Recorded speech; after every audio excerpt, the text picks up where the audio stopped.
Selamat malam, salam sejahtera. Terima kasih karena bersama dengan saya di Nazlin Unity Channel. Ada yang kata walaun padan muka, ada juga yang kata walaun koyak rabak habis, dan ada juga yang kata walaun dapat dapat dosa percuma fitnah, kata mereka. Ini merujuk apabila ada segelintir walaun ini orang menjala ikan pun jadi bahan.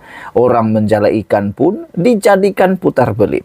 Ini terjadi apabila seorang menteri, yaitu paling kita kenali, yaitu Mat Sabu, menjala ikan, tetapi pun jadi bahan oleh walaun. Apa cerita sehingga walaun ini digelar koyak, digelar dapat dosa kering, dosa percuma? Apa ceritanya?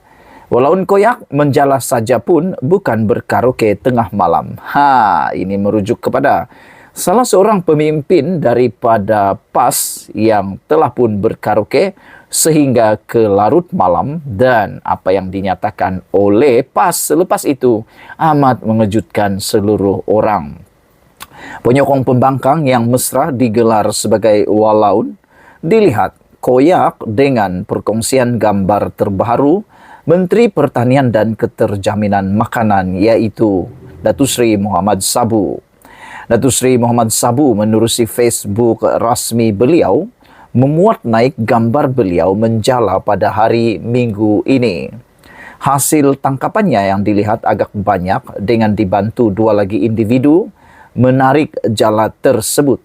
Hasil menjala hari ini, alhamdulillah, katanya di media sosial hari itu. Walau bagaimanapun, tindakan Mat Sabu menyiarkan gambar tersebut menarik perhatian walaun untuk mencuba, kononnya mencuba tes, mencuba pasaran, market. Adakah orang yang akan menyahut apa-apa yang mereka cuba putar di sana, putar di sini untuk cuba mencari kelemahan Mat Sabu? Walau bagaimanapun, walaun macam biasa, tidak sah kalau tidak meninggalkan komen yang negatif. Biasalah, orang nak tolong pun akan ada komen negatif. Mana ada orang yang tak buat macam tu kan? Terutamanya walaun. Mereka meninggalkan komentar negatif sehingga terlupa aksi melampau pemimpin Perikatan Nasional PN yang berkaraoke dengan perempuan. Asik nak posing dan bergambar saja, kata seorang walaun. Susulan itu, dia dihujani sindiran termasuk mengingatkannya tentang perangai seorang pemimpin pembangkang.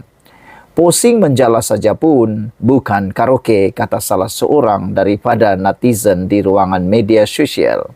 Walaun-walaun dengan untit-untit ni memang dilahirkan dengan hati yang hitam. Tak pernah berbaik sangka langsung, demikian kecaman netizen terhadap beliau. Saudara-saudara sekalian, yang juga menjadi isu bahan di dalam media sosial hari ini adalah melibatkan seorang ustaz yang bercakap tentang hukum memberikan like kepada isteri perempuan lain selain isteri sendiri. Ada yang kata mereka, kenapa tak boleh pula? Ada juga yang kata macam-macam lah komen mereka berkaitan dengan komen memberi like kepada perempuan lain yang bukan isteri. Apa pula komen anda tentang isu itu? Anda mesti mempunyai jawapan kepada isu tersebut. Saya yakin anda tahu tentang isu tersebut. Sekian dulu untuk kali ini. Jangan lupa tinggalkan komen anda, tekan butang subscribe. Malaysia kita punya. Kita jaga sama-sama. Cintai Malaysiaku. Bye-bye. Selamat datang, salam sejahtera. Terima kasih karena bersama dengan saya di Nazlin Unity Channel. Ini satu lagi kejutan paling luar biasa dahsyat, ngeri, dan amat-amat menyakitkan hati Mahathir. Ini apabila satu kenyataan dikeluarkan, yaitu tiada keluarga patut jadi lebih kaya dari negara. Itu kenyataan daripada Saleh Kuruak. Saudara-saudara sekalian, tiada warga negara atau keluarga seharusnya jadi lebih kaya daripada negara, kata bekas Menteri Saleh Said Kuruak. Dia berkata, ini kerana individu atau keluarga itu kemudiannya boleh memberi pengaruh yang tidak wajar terhadap negara dan takbir urusnya, kata beliau lagi.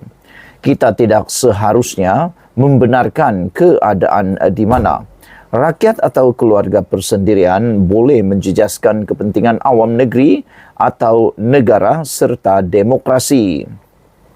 Tetapi jika rakyat atau keluarga persendirian jauh lebih kaya daripada perbendaharaan negara, mereka boleh mengawal dan mempengaruhi keputusan utama kerajaan serta sistemnya, katanya di Facebook tanpa menamakan sesiapa.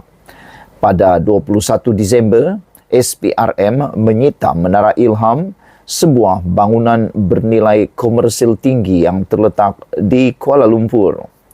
Bangunan itu dimiliki oleh keluarga bekas Menteri Kewangan Daim Zainuddin dan juga sekutu rapat Dr. Mahathir Mohamad bekas Perdana Menteri Malaysia. Pada 9 Januari, SPRM mengesahkan Daim dan keluarganya sedang disiasat berhubung pendedahan mengenai kekayaannya dalam kertas Pandora. Pendedahan mendapati bahawa dalam rekod itu sahaja, anak Daim, isteri atau rakan perniagaan yang dikenali bersama-sama memegang aset bernilai sekurang-kurangnya kira-kira RM141 juta. Pada 18 Januari, SPRM menyoal anak sulung Mahathir iaitu Mirzan untuk membantu siasatan berhubung kebocoran kertas Panama. Selain daripada itu, telah disahkan bahawa SPRM menghendaki anak Mahathir iaitu Mirzan untuk menyatakan mengisytiharkan aset kekayaan beliau dalam masa tempoh 30 hari. Itu telah menyebabkan Mahathir Mohamad terlompat jua akhirnya. Suruhanjaya itu berkata, notis turut dikeluarkan kepada Mirzan di bawah Seksyen 36 dalam kurungan 1, kurungan B, Akta SPRM 2009 yang memerlukannya mengisytiharkan semua aset alih dan tak alih di Malaysia dan luar negara dalam tempoh 30 hari. Mahathir mengecam siasatan itu dan menyifatkannya sebagai penganiayaan politik terhadapnya dan keluarganya dengan mendakwa bahawa salah seorang anaknya diugut hukuman penjara 5 tahun. Sehubungan dengan itu, Saleh berkata, pentadbiran sekarang mahu mewujudkan takbir urus yang baik dan pengagihan kekayaan yang saksama bagi memastikan ekonomi negara kekal sehat. Ini pada pendapat saya, kata beliau, adalah apa yang kerajaan mahu beri jaminan kepada rakyat. Oleh itu, mereka mungkin memerlukan rakyat atau keluarga tertentu yang mempunyai harta yang besar untuk mengisytiharkan harta mereka bagi memastikan sejauh mana kekayaan mereka. Usaha ini boleh memberikan kesan jangka panjang yang positif kepada rakyat dan negara, kata bekas Ketua Menteri Sabah itu lagi. Dalam amalan pengisytiharan aset yang betul dan percukaian yang adil adalah pendekatan yang positif dan semua pihak harus mengalu-alukannya, terutamanya kepada golongan kaya tambahnya lagi.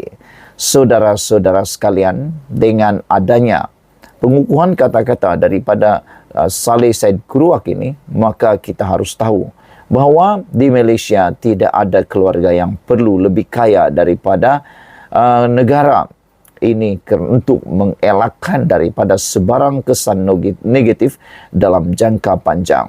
Selain daripada itu, seperti yang Said Kuruak katakan, jangan sampai ada orang yang boleh mempengaruhi dasar kerajaan Malaysia.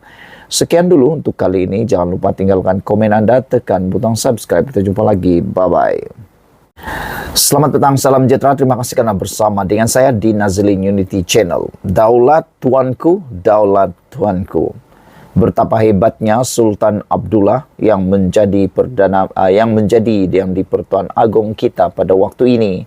Sudah beliau begitu aktif melawat rakyat, dan yang paling terbaru, keterujaan rakyat melihat baginda dan permaisuri membacakan berita di televisyen. Dan yang paling menarik sekali bagi kami yang ada di Sabah ialah siri lawatan ke bawah Duli Yang Maha Mulia di Pertuan Agong yang amat memujakan rakyat Sabah dan Sarawak di Borneo. Daulat tuanku, daulat tuanku. Terima kasih tuanku. Tidak habis dengan kejutan luar biasa daripada yang di Pertuan Agong itu. Ini pula kejutan yang lagi luar biasa daripada Agong yang pastinya tak pernah disangka-sangka oleh Perikatan Nasional dan Pembangkang. Rupa-rupanya selama ini Sultan Abdullah tak pernah langsung ambil allowance yang di Pertuan Agong. Bayangkan, yang di Pertuan Agong tak pernah langsung ambil allowance yang di Pertuan Agong. Tapi ada pula menteri-menteri yang makan gaji buta. Kerja entah apa, kerja hasilnya entah apa, pergi kemana pun tak tahu kenapa, tak tahu apa, dan yang lebih menyakitkan hati, jarang pula hadir ke parlimen dengan pelbagai alasan, dan ada juga yang tak tahu alasannya apa, tapi ambil pula allowance. Tak perlulah sebut nama mereka, kerana anda mungkin tahu.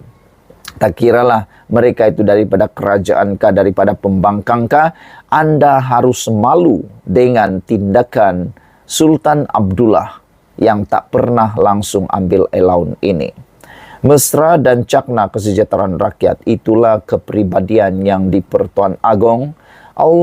Abdullah Sultan Abdullah Riyatuddin Al-Mustafa Bilal Shah berkongsi pengalaman sebagai antara individu yang begitu dekat dengan Seri Paduka Baginda dan Raja Permaisuri Agung Tunku Azizah Aminah Maimunah Iskandaria, bekas pengelola Bijaya Diraja Istana Negara, yaitu Datuk Seri Ahmad Fadil Samsudin berkata, istilah raja dan rakyat berpisah tiada jelas terserlah sepanjang tempo pemerintahan Al-Sultan Abdullah. Selama tempo pemerintahan, itulah baginda yang sebenar. Itu adalah sifat semula jadi baginda sebagai Sultan Pahang. Baginda yang akan turun untuk sama-sama membantu rakyat, khususnya ketika berlaku malapetaka seperti banjir, kebakaran, bahkan kemalangan. Apabila berlaku banjir khususnya di Pahang, tuanku akan turun untuk bersama-sama dengan rakyat bagi mengharungnya. Malah tuanku juga akan meminta bantuan dari luar untuk menggantikan rumah-rumah rakyat yang telah rosak, katanya. Mengimbau kembali momen ketika Al-Sultan Abdullah sanggup menghentikan kenderaan untuk membantu mangsa kemalangan jalan raya. Ahmad Fadil yang kini bertugas sebagai Duta Besar Malaysia ke Emirat Arab Bersatu UAE menyifatkan Seri Paduka Baginda sangat prihatin akan kesejahteraan rakyat. Kadang-kadang tuanku akan membawa kenderaan sendiri dan apabila terlihat ada kemalangan jalan raya, tuanku akan berhentikan kenderaan untuk pastikan mangsa kemalangan itu dibawa ke hospital dan Seri Paduka Baginda akan menanggung kos rawatan yang diperlukan.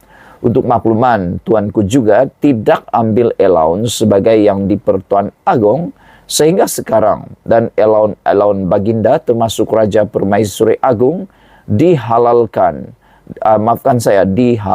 kepada yang memerlukan. Ketika itu tabung COVID-19, tetapi ia tidak diwar-warkan. Itu antara Seri Paduka Baginda, Kementerian Keuangan dan Jabatan Perdana Menteri, kata beliau lagi. Menceritakan pengalaman mencabar berdepan penularan wabak COVID-19, beliau berkata, Al-Sultan Abdullah sangat bimbang akan keselamatan dan kesihatan rakyat pada ketika itu, memandangkan wabak berkenan pertama kali berlaku dalam negara. Katanya, Seri Paduka Baginda banyak mendengar taklimat daripada Ketua Pengarah Kesihatan ketika itu, Tan Sri Dr. Nur Hisham Abdullah, Kementerian Kesihatan dan ahli profesional lain setiap minggu tanpa gagal bagi mencari solusi terbaik dalam memastikan kesejahteraan rakyat kekal terjamin. Malah semasa COVID-19 merebak dan petugas Istana Negara ada yang mula menunjukkan simptom jangkitan virus itu, Baginda begitu bimbang dan ambil berat akan kesihatan kami. Ternyata bahawa apa yang ditunjukkan oleh Tuanku Agong perlu diteladani oleh rakyat, iaitu dalam aspek mematuhi prosedur operasi standard SOP. Tuanku Agung juga berulang kali mengingatkan rakyat untuk mematuhi SOP bagi melindungi diri daripada jangkitan. Katanya, di sebalik karakter Al-Sultan Abdullah yang begitu dekat dengan rakyat, Baginda juga seorang ketua negara berkaliber dalam memacu sektor ekonomi dan pentadbiran negara di persada antarabangsa. Ahmad Fadil berkata, Baginda berperanan besar dalam mengeratkan hubungan Malaysia di pentas antarabangsa dan ini jelas dibuktikan antaranya apabila Al-Sultan Abdullah berupaya mengeratkan hubungan antara Malaysia di bawah pimpinan Perdana Menteri Datuk Seri Anwar Ibrahim dengan Presiden UAE Sheikh Mohammed bin Zayed Al Nahyan. Ini ternyata pada 5 hingga 6 Oktober lepas, Datuk Seri Anwar Ibrahim telah melakukan lawatan ke UAE dan berupaya mendapatkan pelaburan ekonomi yang baik daripada UAE, dan mereka pelabur bersetuju melabur kira-kira RM40 bilion di Malaysia. Sekian dulu untuk kali ini. Jangan lupa tinggalkan komen anda, tekan butang subscribe. Jumpa lagi. Bye-bye.